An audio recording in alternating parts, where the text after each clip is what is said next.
अस्सलाम वालेकुम and welcome again to my YouTube channel.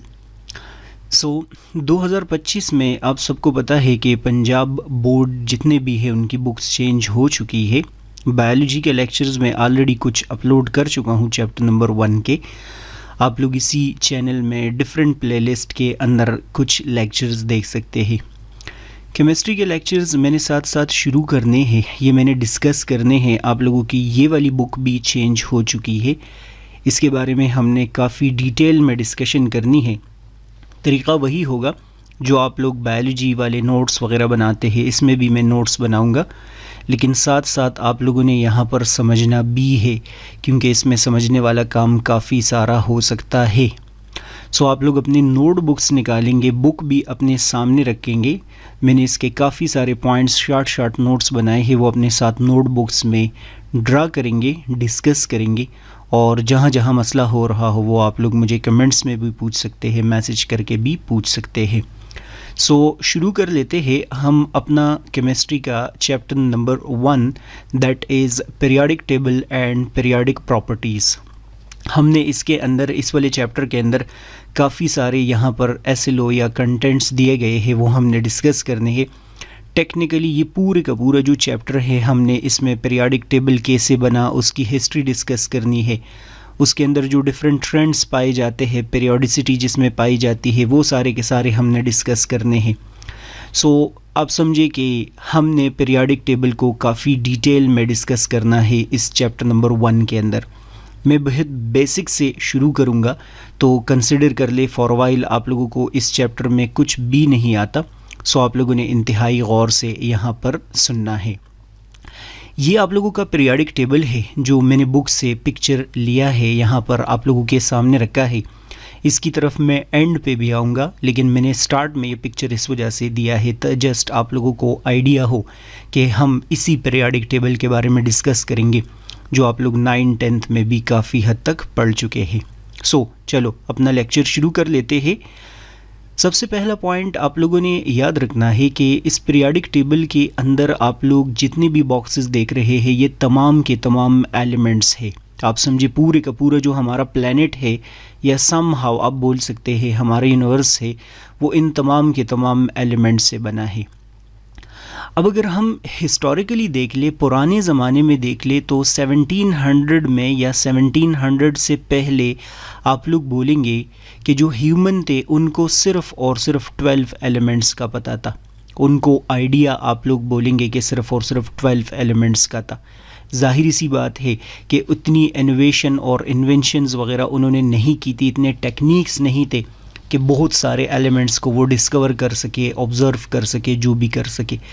तो there were just you need to remember 12 elements. आप लोगों की बुक के नंबर्स में यूज़ कर रहा हूँ बाय 1700 या आप लोग बोलेंगे 1700 तक। जैसे जैसे टाइम गुज़रता गया तो आप लोग बोलेंगे कि जो एलिमेंट्स है उनकी डिस्कवरी होना शुरू हो गई। बहुत सारे एलिमेंट्स आप लोग बोलेंगे कि वो डिस्कवर हो गए। आप लोगों की बुक के अकॉर्डिंग आजकल जो हमारे पास एलिमेंट्स है वो है 118। अब ये जो डिस्कवरीज़ हो रहे हैं इन एलिमेंट्स के, इनको हम क्रेडिट देते हैं कुछ प्रोसेसेस को, उसकी वजह से इतने सारे एलिमेंट्स डिस्कवर हो गए। फॉर एग्ज़ाम्पल 1870s तक अगर आप लोग बात करेंगे तो एक तो इलेक्ट्रिसिटी का इन्वेंशन हुआ था। आप समझे कि इलेक्ट्रिसिटी बनाई गई थी जिसकी मदद से हम डिफरेंट एलिमेंट्स को एक दूसरे से अलग अलग करके स्टडी कर सकते हैं, स्प्लिट कर सकते हैं किसी भी आप समझे कि कंपाउंड को और उसके अंदर से एलिमेंट्स को हम ऑब्ज़र्व कर सकते हैं। इसी के साथ साथ हमने कुछ टेक्निक्स इन्वेंट किए थे, डेवलप किए थे, जिसमें स्पेक्ट्रो जो मीटर है वो टेक्निक हमने बनाया था। इसकी मदद से आप लोग बोलेंगे कि हम अलग अलग एलिमेंट्स को आइसोलेट करके अलग अलग ऑब्ज़र्व कर सकते हैं। और इसी के साथ साथ आप लोग बोलेंगे कि इस पूरे प्रोसेस में इंडस्ट्रियल रेवोल्यूशन हुआ था। इंडस्ट्रियल रेवोल्यूशन में हमने काफ़ी सारे टेक्निक्स, ज़ाहिर सी बात है इंडस्ट्रियल रेवोल्यूशन में लोगों के पास बहुत सारा नॉलेज आया था, तो उन्होंने बहुत सारे जो इनोवेशंस है, इन्वेंशंस कर दिए थे। ठीक है, अब आप लोग देख ले कि यहाँ पर हमें सिर्फ़ और सिर्फ 12 एलिमेंट्स का पता है, और जब हम 1870 तक आते हैं तो अभी हमें 70 एलिमेंट्स का पता है। आप समझो कि धड़ाधड़ डिस्कवरीज हो रहे हैं, धड़ाधड़ आप समझे कि नए नए एलिमेंट्स जो है वो बनते जा रहे हैं। सो यहाँ पर एलिमेंट का जो नंबर है वो कम था तो इतना सारा प्रॉब्लम नहीं था, लेकिन जैसे जैसे एलिमेंट्स का नंबर इंक्रीज़ हो गया तो मैंने आप लोगों को क्या बताया है कि चीज़ों का नंबर जब भी इंक्रीज़ होता है हमारे पास तो उसकी वजह से कॉम्प्लिकेशंस अराइज होते हैं, उसकी वजह से कन्फ्यूजन अराइज होती है। इस वजह से ह्यूमन हमेशा क्या करता आ रहा है, जब भी चीज़ों का नंबर बढ़ता जा रहा है तो वो उसको ऑर्गेनाइज करने की कोशिश करता है। तो ह्यूमन ने भी क्या करना शुरू कर दिया, इन एलिमेंट्स को एक ऑर्गेनाइज्ड वे में प्रेजेंट करने की कोशिश की। ये 70 एलिमेंट्स को या इससे पहले जो एलिमेंट्स डिस्कवर हो गए थे उन तमाम को एक ऑर्गेनाइज्ड वे में प्रेजेंट करने की कोशिश कर रहे हैं। मैंने आप लोगों को बताया है कि चीज़ें जब ऑर्गेनाइज्ड हो तो उसका पढ़ना हमारे लिए क्या होता है, आसान होता है। हर दफ़ा मैंने बोला है लाइब्रेरी के अंदर बुक्स आप लोग रैंडम रख ले, सब्जेक्ट आप लोग हटा दे, रैंडमली बुक इधर उधर रख ले तो आपको हफ्ते लग जाएंगे, महीने लग जाएंगे किसी स्पेसिफिक बुक को निकालने में। लेकिन जब आप लोग वहाँ पर बायो के अलग, केमिस्ट्री के अलग, हर सब्जेक्ट के अलग अलग रख लेते हैं तो वो फिर वहाँ से किसी स्पेसिफिक बुक को ढूंढ के निकालना आपके लिए आसान हो जाता है। इसी वजह से एलिमेंट इनिशियली आप बोले कि थोड़े से मौजूद थे, लेकिन with the passage of time इतने सारे एलिमेंट्स हो गए कि ह्यूमन ने ये सोचना शुरू कर दिया, साइंटिस्ट ने ये सोचना शुरू कर दिया कि हमें इनको ऑर्गेनाइज करना चाहिए, ऑर्गेनाइज्ड वे में रखना चाहिए ताकि हम इसको क्या कर ले, इसको हम आसानी से पढ़ सके। अब बहुत सारे साइंटिस्ट जो है केमिस्ट, उन्होंने डिफरेंट बेसिस बनाए और डिफरेंट बेसिस की बुनियाद पर इन एलिमेंट्स को क्लासिफाई करने की कोशिश की। लेकिन जो सबसे इम्पॉर्टेंट और सबसे जो इंटरेस्टिंग आइडिया है वो हमारे पास कब आया था, 1860 में आया था। A significant step toward this goal came in 1860 when chemists agreed upon a method for accurately determining the atomic mass of electrons। मैंने आप लोगों को बताया है अभी कि केमिस्ट क्या कर रहे हैं, चीज़ों को ऑर्गेनाइज करने की कोशिश कर रहे हैं, लेकिन द क्वेश्चन इज़ कि इन एलिमेंट्स को किन बेसिस की बुनियाद पर हम ऑर्गेनाइज कर ले। तो 1860 में आप लोग डिस्कस करेंगे जो सबसे इम्पॉर्टेंट डिस्कवरी या इन्वेंशन हमने किया वो इन एलिमेंट्स के एटॉमिक मास का पता लगाना हमने सीखा। तो आप समझे कि हम एटॉमिक मास डिटरमिन कैसे करेंगे किसी एलिमेंट का, हमने इसका एक स्पेसिफिक तरीका जो है वो फाइंड आउट कर दिया। अब आप लोग बोलेंगे कि इससे पहले भी 1860 से पहले भी लोग एटॉमिक मास मेजर करते होते थे, फाइंड आउट करते होते थे, लेकिन वो डेटा अक्सर एक्यूरेट नहीं होता था। आप बोले कि किसी का कौन सा तरीका है, किसी का कौन सा तरीका है, तो साइंटिस्ट के जो एक्सपेरिमेंट्स है वो एक दूसरे को सपोर्ट नहीं कर रहे।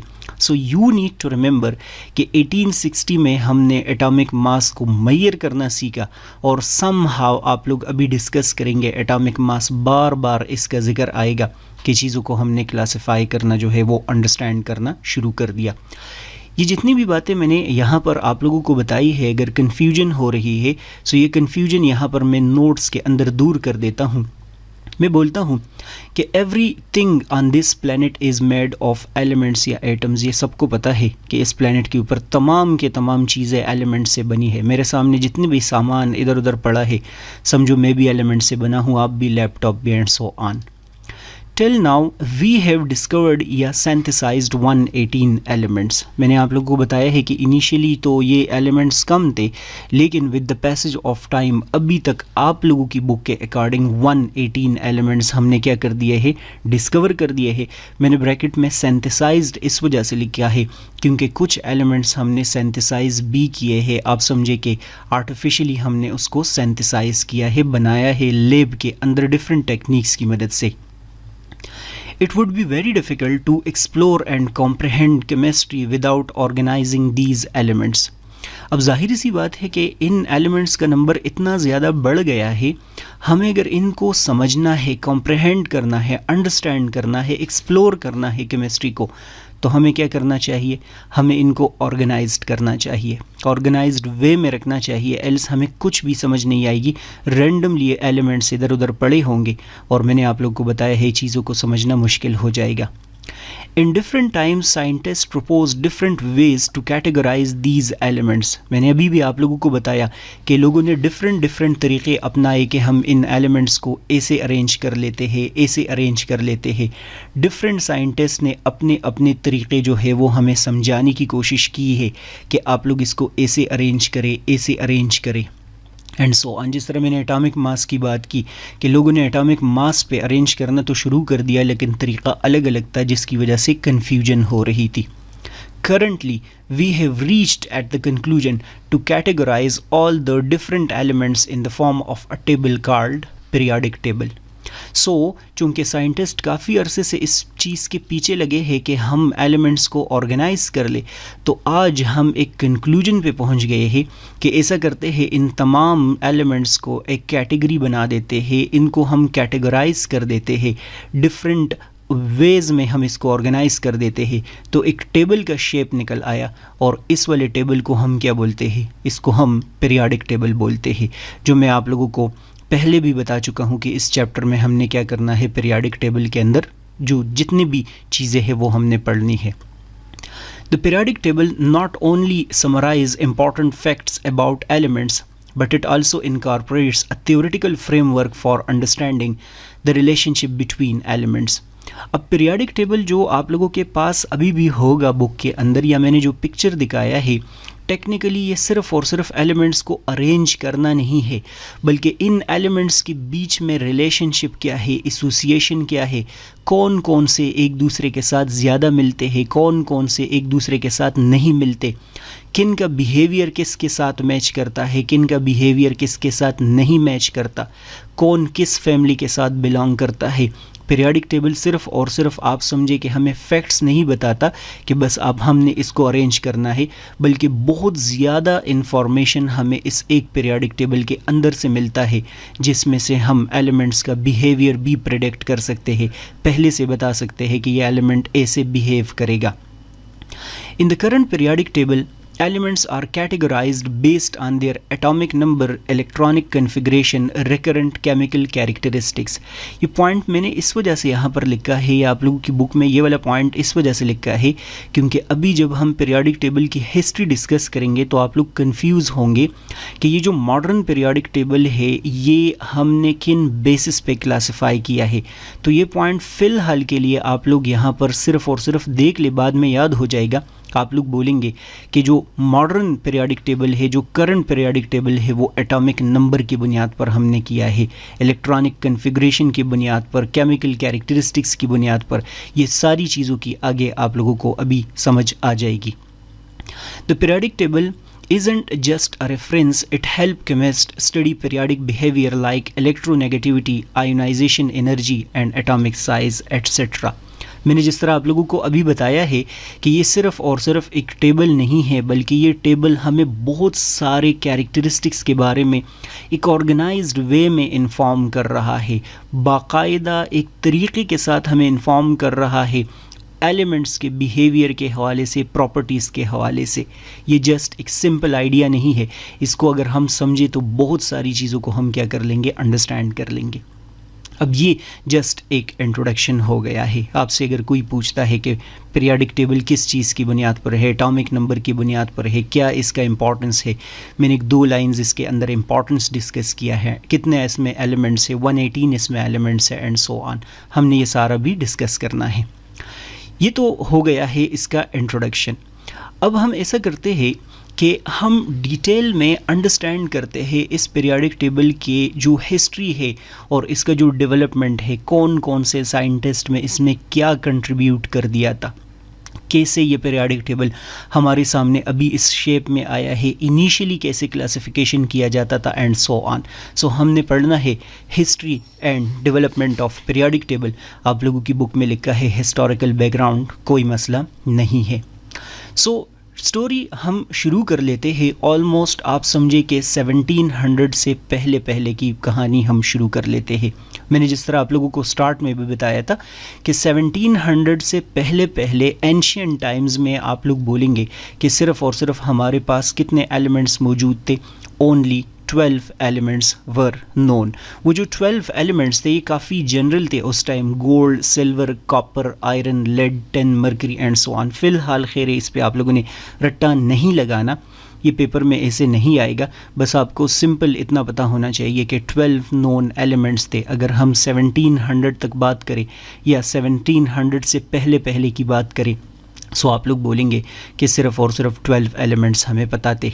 इनकी क्लासिफिकेशन की कोई ख़ास ज़रूरत भी नहीं थी, क्योंकि बहुत ही कम एलिमेंट्स है। क्लासिफिकेशन तब करते हैं जब चीज़ें बहुत ज़्यादा आपके पास हो जाए। टाइम गुज़रता गया, लेट 1700 तक जब हम आते हैं, आप समझे, तो आप लोग डिस्कस करेंगे कि एलिमेंट्स का नंबर थोड़ा सा बढ़ गया। जैसे ही एलिमेंट्स का नंबर बढ़ गया तो एंथनी लेवाइजर एक केमिस्ट है, आप लोग बोलेंगे कि उन्होंने इन तमाम एलिमेंट्स को जो उनके सामने आ रहे हैं उनको दो ग्रुप्स में डिवाइड कर दिया, और उनमें से एक ग्रुप को बोला कि ये मेटल्स है और दूसरे ग्रुप को बोला कि ये नॉन मेटल्स है। अब ये क्या होते हैं, इनके डिटेल की तरफ हमने नहीं जाना, हमने बुक फॉलो करना है। तो फ़िलहाल के लिए आप लोगों ने इतना याद रखना है कि एंथनी लेवाइजर ने लेट 1700 में तमाम के तमाम एलिमेंट्स जितने भी उनके पास मौजूद है उनको मेटल्स और नॉन मेटल्स में क्या कर दिया, डिवाइड कर दिया।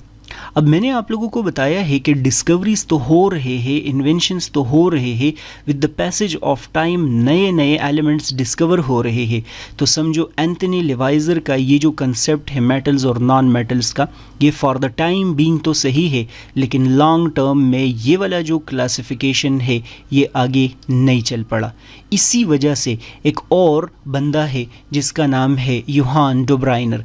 उन्होंने 1829 में एक और तरीक़ा बनाया कि मैं अपने एलिमेंट्स को ऐसे तरीक़े से क्या कर लेता हूँ, ऑर्गेनाइज़ कर लेता हूँ। सो योहान डोब्राइनर ने क्या किया था, इंट्रोड्यूस किया था एक कंसेप्ट, और उस कंसेप्ट को हम बोलते हैं ट्राइड्स।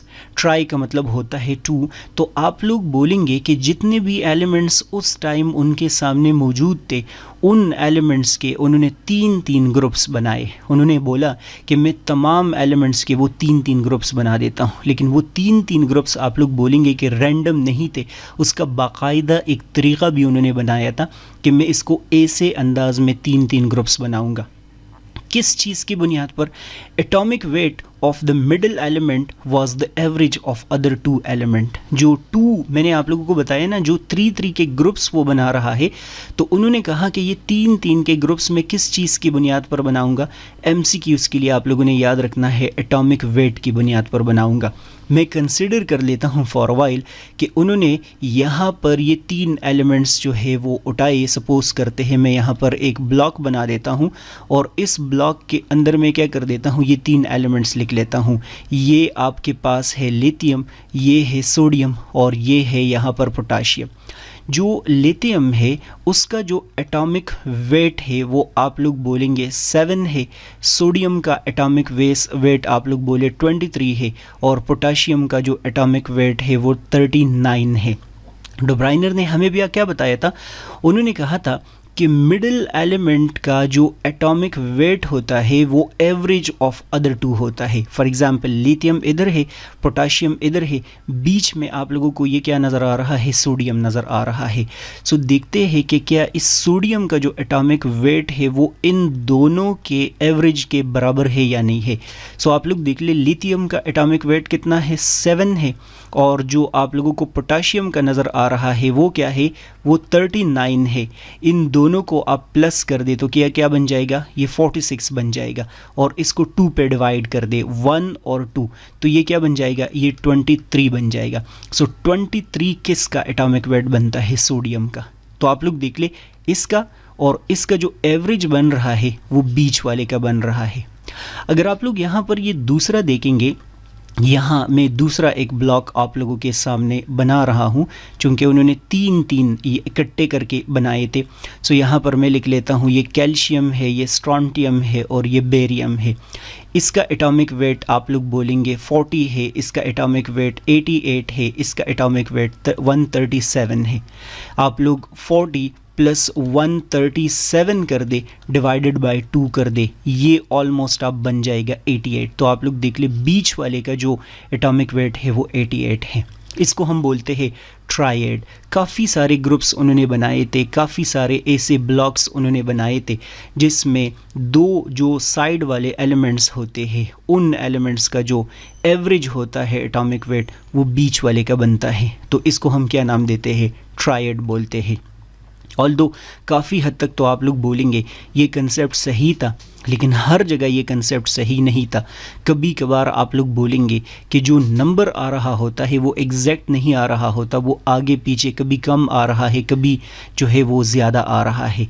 लाइक सपोज करते हैं फॉर वाइल कि इन दोनों को हम 2 पे डिवाइड कर दे तो एग्जैक्ट 88 नहीं आ रहा, या तो आप बोले कि 88.5 बन रहा है या 81 बन रहा है, या इस तरह कभी कभार इसमें मिस्टेक्स हो जाते हैं। सो समझो कि योहान डुब्राइनर का जो ट्रायड वाला कंसेप्ट है वो समहाउ कुछ न कुछ हद तक तो सक्सेसफुल है, लेकिन हमेशा वो सक्सेसफुल नहीं रहा, उनमें मिस्टेक्स आते रहे, उनके कुछ डीमेरिट्स मौजूद है। लेकिन हम इनको थोड़ा सा क्रेडिट इस वजह से देंगे कि for the first time someone found order in arranging elements. वहाँ पर तो लेवाइजर ने ऑफिशियली क्लासिफाई नहीं किया, आप समझे मेटल्स और नॉन मेटल्स बनाए, लेकिन योहान डुब्राइनर ने, आप लोग बोलेंगे कि फॉर द फर्स्ट टाइम इतने इनके अंदर एक सेंस था कि मुझे चीज़ों को ऐसे अरेंज करना चाहिए, हमें क्लू मिला। और किस चीज़ को यूज़ करके? एटॉमिक वेट को यूज़ करके। तो ऑल्दो हम इनको गलत नहीं बोल सकते, इनका जो अपनी तरफ से अटेम्प्ट था वो पूरे का पूरा सही था। इन्होंने एक चीज़ की शुरुआत की है। सो किसी ने फर्स्ट टाइम हमें बताया है कि एलिमेंट्स को आप लोग ऐसे अरेंज कर सकते हैं, एक क्लू हमें मिला। लेकिन चूँकि डीमेरिट्स तो है, तो जाहिर सी बात है कि हम आगे बढ़ेंगे और इन्वेंशंस करेंगे और डिस्कवरीज करेंगे। हम आगे बढ़ते हैं और आप लोग बोलेंगे कि जॉन न्यूलैंड्स ने एक और अटेम्प्ट किया। अब आप लोगों को मेरा स्लाइड नंबर 1 ऑलमोस्ट जब याद हो तो मैंने एटॉमिक मास की बात की थी कि 1860 में हमने एटॉमिक मास या एटॉमिक वेट जो है वो मैयर करने की कोशिश की है, और एक्यूरेट एटॉमिक मैयर मास जो है वो मैयर करने की कोशिश की। इससे पहले तो हम एटॉमिक वेट जो है वो रेंडमली करते थे ना, यहाँ पर हमने accurate atomic weight find out कर दिया। तो जॉन न्यूलैंड ने क्या किया? Proposed the law of octaves. ये आप लोगों ने एमसीक्यूज़ के लिए याद रखना है कि इन्होंने, न्यूलैंड ने लॉ ऑफ ऑक्टेव्स जो है वो प्रेजेंट कर दिया था। जो न्यूलैंड है, इन्होंने ये जो ऑक्टेव्स वाला कंसेप्ट है ये कहाँ से बारो किया था, कहाँ से ये लिया था? आप लोग बोलेंगे कि ये म्यूज़िक से ये वाला जो कंसेप्ट है पिक कर दिया था। बहुत सारे साइंटिस्ट ने इनको थोड़ा सा इस चीज़ की वजह से बुरा भी देखना शुरू कर दिया कि लाइक आप म्यूज़िक को क्यों साइंस के अंदर लेके आ रहे हैं, क्यों उसको आप डिस्कस कर रहे हैं। इस वजह से काफ़ी हद तक ये इग्नोर भी हुआ था। लेकिन जो ऑक्टेव्स है, अगर आप लोग यहाँ पर इस पियानो के स्ट्रक्चर को ज़रा देखते हैं तो आप लोगों को ऑक्टेव्स की समझ आ जाएगी और जॉन न्यूलैंड के कंसेप्ट की भी समझ आ जाएगी। इस पियानो के अंदर आप लोग देख ले, इसके जितने भी ये नोट्स है, जितने भी ये बटन है, इसके अंदर एक पैटर्न है। सपोज करते हैं फॉर वाइल आप लोगों को ये 3 वाइट कलर के नज़र आ रहे हैं बटन, और इसके अंदर 2 मौजूद हैं। फिर आप लोगों को यहाँ पर 4 ये नज़र आ रहे हैं, और इन 4 के अंदर आप लोगों को ये 3 ब्लैक कलर के नज़र आ रहे हैं। सो आप लोग बोलेंगे कि ये जो पूरे का पूरा पैटर्न है, ये पूरे का पूरा पैटर्न इस पियानो में रिपीट हो रहा है। ये आप लोगों को एक ऑक्टेव नज़र आ रहा है, ये आप लोगों को दूसरा ऑक्टेव नज़र आ रहा है, ये आप लोगों को यहाँ पर तीसरा ऑक्टेव नज़र आ रहा है, और ये आप लोगों को यहाँ पर 4th ऑक्टेव नज़र आ रहा है। आप लोग बोले कि छोटे छोटे यूनिट्स जो है वो क्या हो रहे हैं, वो यहाँ पर रिपीट हो रहे हैं। अब इसका मतलब क्या है? अगर आप लोग ये वाइट कीज़ यहाँ पर काउंट कर ले 1 2 3 4 5 6 7, तो 8 वाला जो आप लोगों का है ये की, आप समझे कि ये पहले वाले ऑक्टेव का एक काइंड ऑफ रिपीटिशन शुरू हो गया। ये एक ऑक्टेव है, तो आप लोग बोले कि 7 के बाद जो कीज़ हो रहे होते हैं वो क्या हो रहे होते हैं? वो रिपीट हो रहे होते हैं। फिर इसको दोबारा काउंट कर दे, सो 1 2 3 4 5 6 7 और दोबारा 8, तो आप समझे कि 8 के बाद क्या है? Characteristics of these keys repeat हो रहे हैं, सेम ये समहाउ आप लोग बोलेंगे कि साउंड प्रोड्यूस कर रहे होते हैं। सो इसको, ये ऑक्टेव्स वाला कंसेप्ट जो है वो म्यूज़िक से आया है। इन्होंने क्या बोला, जॉन न्यूलैंड ने क्या बोला? उस टाइम 62 एलिमेंट्स ऑलमोस्ट डिस्कवर हो गए थे, observe 62 elements and arrange them by increasing order of atomic weight. हाँ, ये बात आप लोगों को याद होनी चाहिए कि जॉन योहान जो डुब्राइनर थे उन्होंने भी एटॉमिक वेट की बुनियाद पर चीज़ों को क्लासिफाई किया था, एलिमेंट्स को क्लासिफाई किया था।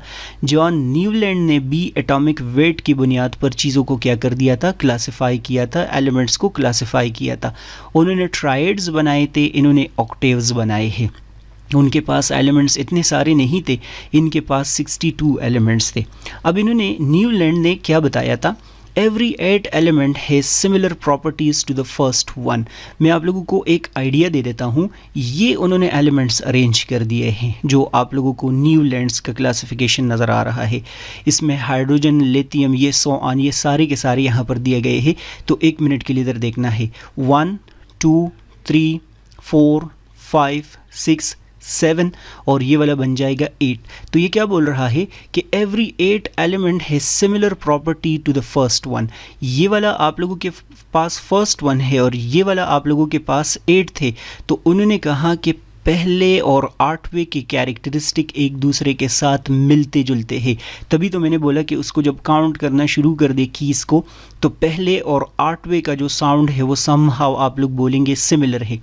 इसी वजह से यहाँ पर इन्होंने भी ये बोला कि पहले का और 8वें की कैरेक्टरिस्टिक या प्रॉपर्टीज़, केमिकल और फिज़िकल प्रॉपर्टीज़ मैच होंगे। सिर्फ और सिर्फ ये नहीं, इन्होंने कहा इस पूरे टेबल के अंदर कहीं से भी आप उठाओ, सपोज़ करते हैं इस वाले को 1 कंसिडर कर लो, 1 2 3 4 5 6 7 और आप लोग देख ले सोडियम 8। तो सोडियम और लिथियम के कैरेक्टरिस्टिक फिजिकल और केमिकल प्रॉपर्टीज़ उन्होंने कहा मैच होंगे। अगर आप उधर से नहीं करते, आप यहाँ से काउंटिंग शुरू कर दो। उन्होंने कहा जहाँ से भी आप करेंगे, लेकिन पहले वाला और उसके साथ 8th वन जो होगा, उनके केमिकल और फिज़िकल जो कैरेक्टरिस्टिक्स होंगे वो क्या होंगे, वो सिमिलर होंगे, वो मिलते जुलते होंगे या उसके अंदर एक ट्रेंड पाया जाएगा। ये उनका एक आइडिया था। अब काफ़ी हद तक तो वो सही था, लेकिन काफ़ी हद तक वो गलत था। डीमेरिट्स क्या थे अब वो हमने नहीं डिस्कस करना, लेकिन आप लोग बोलेंगे कि जॉन न्यूलैंड के क्लासिफिकेशन में या एलिमेंट्स के टेबल में बहुत सारे मिस्टेक्स थे जो कि बाद में हमें पता चला। इस वजह से हमें इसको करेक्ट करने के लिए आगे बढ़ना होगा और एक बहुत ही फेमस बंदा सामने आता है जिसको हम बोलते हैं दिमित्री मेंडेलीव, रशियन था। दिमित्री नाम आप लोगों ने सुना होगा, दिमित्री कॉमनली आप लोग अब दिमित्री बोलेंगे यहाँ पर, लेकिन डी वो अलग से प्रोनाउंस नहीं कर सकते। सो दिमित्री मेंडेलीव आप समझे उनका नाम था।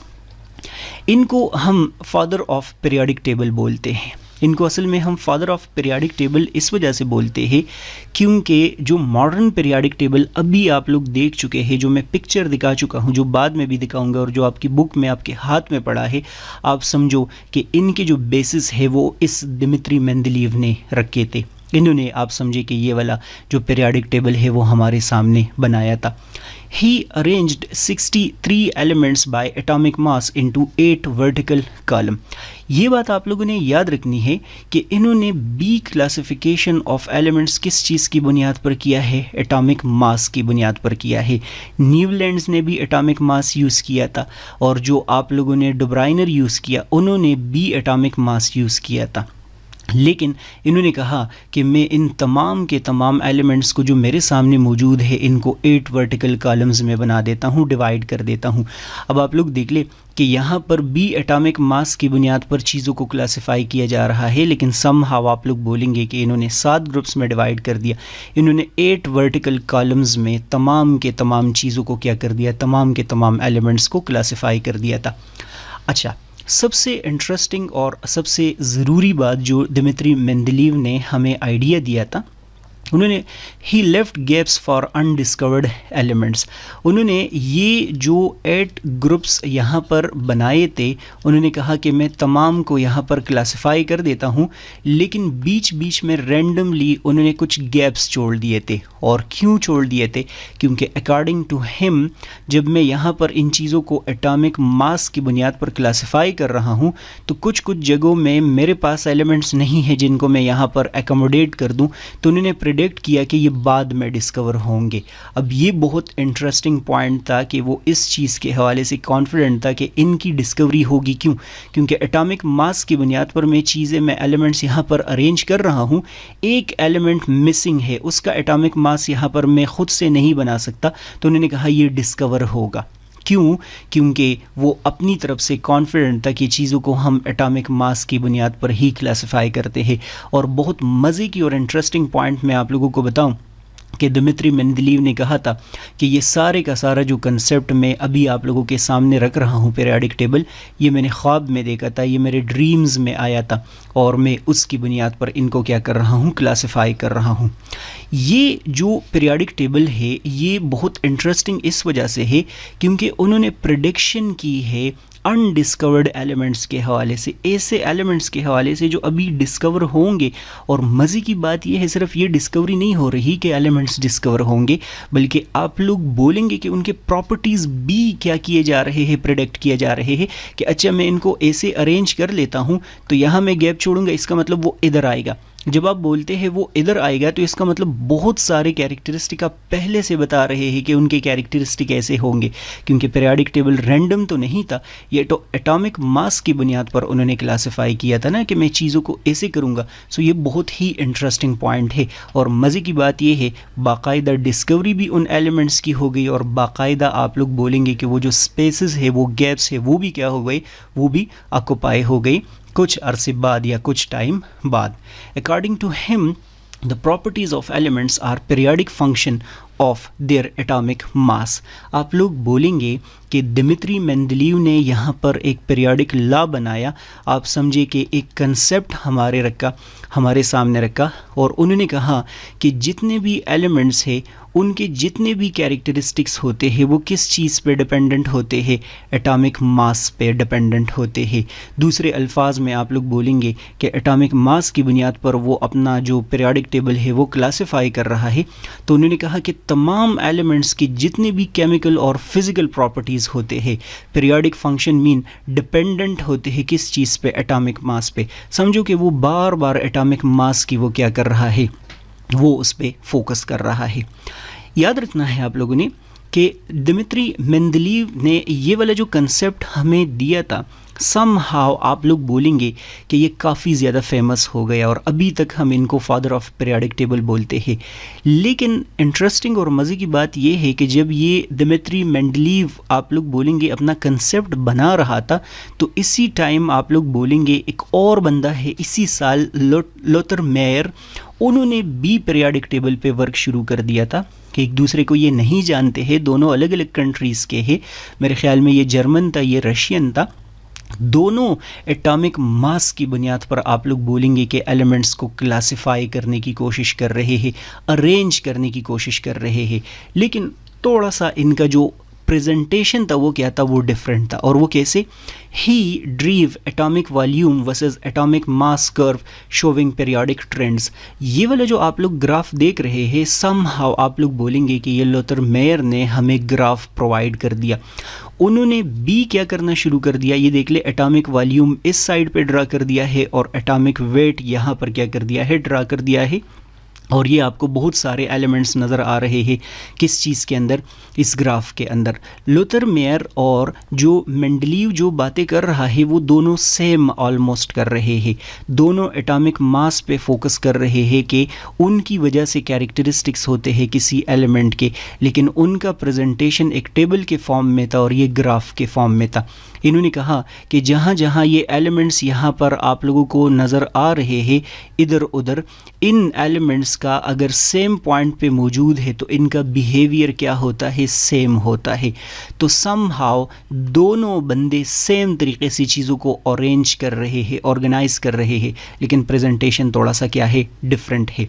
ही arranged elements in order of increasing atomic mass. उन्होंने क्या किया था, ये देख लो, उन्होंने भी एटॉमिक मास की बुनियाद पर किया था और इन्होंने भी एटॉमिक मास की बुनियाद पर किया था। ईयर भी सेम है। लेकिन जो मेंडलीव है, आप लोग बोलेंगे कि उन्होंने अपना रिज़ल्ट फर्स्ट पब्लिश कर दिया था, पहले पब्लिश कर दिया था, तो उनका नाम फेमस हो गया, वो हमारे सामने मौजूद है, इजी उसको हम अंडरस्टैंड भी कर सकते हैं। और यहाँ पर थोड़े से प्रॉब्लम्स जो है वो आ गई, इस वजह से आप लोग लॉथर मेयर जो है वो नहीं पढ़ा 9th-10th में, या आप लोगों ने इनका नाम भी बहुत कम कम सुना होगा। अच्छा, अब मेंडलीव पीरियोडिक टेबल काफ़ी हद तक तो आप लोग बोल सकते हैं कि सही था या नहीं था, लेकिन बहुत सारे डीमेरिट्स उसमें भी निकल आए। कौन से डीमेरिट्स थे वो अभी हम नहीं डिस्कस करेंगे।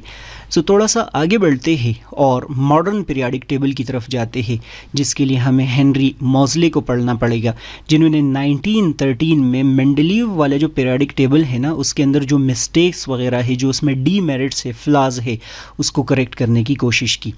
जो हेनरी मॉज़ले है discovered that atomic number is the most fundamental property of atom not atomic mass. यहाँ आप लोग पिछले पेज में देखेंगे मेंडलीव किस चीज़ की बुनियाद पर एलिमेंट्स को क्लासिफाई कर रहा है, एटॉमिक मास की बुनियाद पर।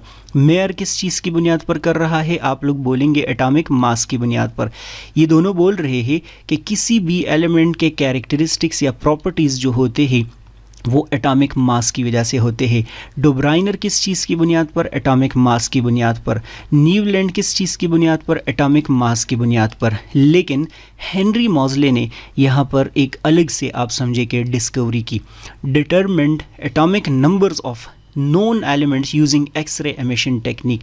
आप लोग बोलेंगे कि सबसे पहले तो इन्होंने एटॉमिक नंबर का पता लगाया कि हम एटॉमिक नंबर पता कैसे लगाएंगे किसी भी एलिमेंट का, डिफरेंट टेक्निक्स यूज़ किए, और फिर बोला कि जो कैरेक्टरिस्टिक्स होते हैं या प्रॉपर्टीज़ होते हैं किसी भी एलिमेंट के, वो जिस तरह पिछले वालों ने बोला है एटॉमिक मास की बुनियाद पर, उसकी बुनियाद पर नहीं बल्कि एटॉमिक नंबर की बुनियाद पर है।